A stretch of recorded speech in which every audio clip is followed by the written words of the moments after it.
আমাদের চেষ্টা থাকবে to make the election as transparent as possible.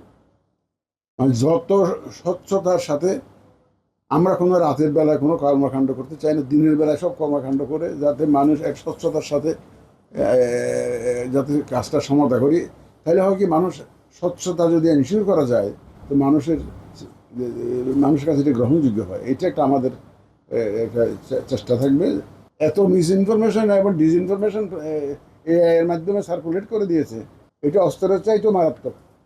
যে সোশ্যাল মিডিয়াতে যে অপপ্রচার হচ্ছে, অপতথ্য এবং ভুল তথ্য দেওয়া হয়, এই ব্যাপারে আপনারা একটু দয়া করে আমাদেরকে সাহায্য করুন, আপনাদের সহায়তা চাই। সব সংস্কারের ব্যাপারে তো আর আমি বক্তব্য রাখতে পারবো না। এখন তো জুলাই সনদের জন্য একটা বিভিন্ন পার্টির সাথে আলোচনা চলছে। অনেকগুলো সংস্কার হয়তো পলিটিক্যাল গভর্নমেন্টের হাতে ছেড়ে দিবে, এরা একটা এগ্রিমেন্টে এসে এরকমই মিডিয়াতে দেখছি। কনসেনসাস কমিশন হয়েছে।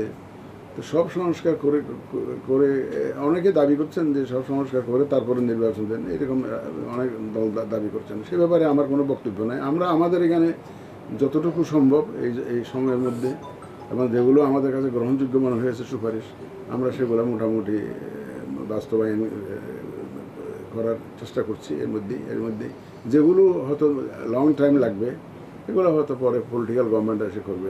যখন শিডিউল ঘোষণা হবে তখন তো ডেফিনেটলি নির্বাচন কমিশন আদেশ নির্দেশ দেওয়ার ক্ষমতা পাবে এগুলো করার।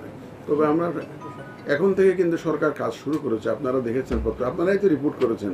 মাননীয় প্রধান উপদেষ্টা, সরকারি বিভিন্ন এজেন্সি, বিভিন্ন ডিপার্টমেন্ট যারা নির্বাচনে সম্পৃক্ত হবেন তাদেরকে ডিসেম্বরের মধ্যে যাবতীয় প্রস্তুতি সম্পন্ন করার জন্য নির্দেশনা দিয়েছেন। এটা মাননীয় প্রধানমন্ত্রী দিয়েছেন ওয়েল হেড অফ টাইম, যে ডিসেম্বরের মধ্যে সব প্রস্তুতি সম্পন্ন করতে হবে। সরকারি ডিপার্টমেন্টগুলোকে উনি এই নির্দেশনা দিয়েছেন। আমরা তো এগুলা অবজার্ভ করি, কোনো কী ধরনের সরকার কী ধরনের নির্দেশনা দিচ্ছেন এগুলো আমরা মাথায় নিয়ে আমরা এগুলো ধারণ করে আমাদের কর্মকাণ্ডকেও সাজাই সেভাবে। আমাদের নির্বাচন কমিশনের দায়িত্ব হচ্ছে নির্বাচন করে দেওয়া।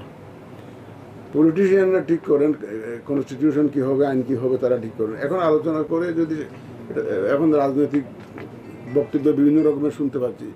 যেদিন কনস্টিটিউশন অ্যামেন্ডমেন্ট হবে, যে পদ্ধতি ডিফারেন্ট হবে, আমরা তো we are guided by the constitution and the existing law. কারণ ওই কনস্টিটিউশন না বদলানো পর্যন্ত বা আইন না বদলানো পর্যন্ত আমরা তো আগের নিয়মেই প্রস্তুতি নিবই। এটাই স্বাভাবিক, তাই না? এটাই প্রত্যাশিত।